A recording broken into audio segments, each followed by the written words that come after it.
ഇതാ ഗൈസ്, അപ്പോൾ നമുക്ക് മാംഗോ പുഡിംഗ് ഉണ്ടാക്കാം കേട്ടോ.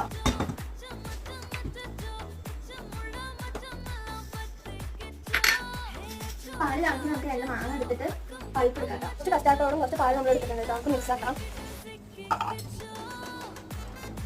ഇത് പാലോട്ട് ഒഴിച്ചെടുത്ത് നിർത്താണ്ട് അളക്കണം കേട്ടോ. കട്ട കുട്ടുണ്ടോ. അപ്പോൾ നമുക്കിനി കുറച്ച് നേരം തണുക്കാൻ വെക്കാം കേട്ടോ. അപ്പോൾ കസ്റ്റാർഡ് തണുത്തിട്ടുണ്ട് കേട്ടോ. നമുക്കപ്പോൾ മാംഗോ പൾപ്പ് അതിലോട്ട് ആഡ് ചെയ്യാം. നമുക്ക് കുറച്ച് മിക്സ് ചെയ്ത് ഒഴിച്ചെടുക്കാം കേട്ടോ.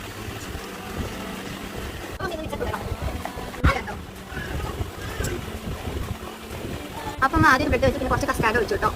ഒന്നും ബ്രെഡ് വെച്ച് കൊടുത്തു കേട്ടോ. എന്നിട്ട് ഒഴിച്ചും ചെയ്തു. നമുക്ക് ഇനി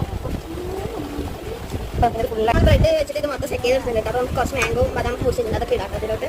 അപ്പോൾ നമുക്ക് ഇതൊക്കെ സെറ്റ് ചെയ്ത് കഴിഞ്ഞിട്ടുണ്ട് കേട്ടോ. ഇനി നമുക്ക് കൊണ്ടുപോയി ഫ്രിഡ്ജിൽ വെക്കാത്തത്. അപ്പോൾ നമ്മുടെ മാംഗോ ബ്രെഡ് പുഡിംഗ് റെഡി.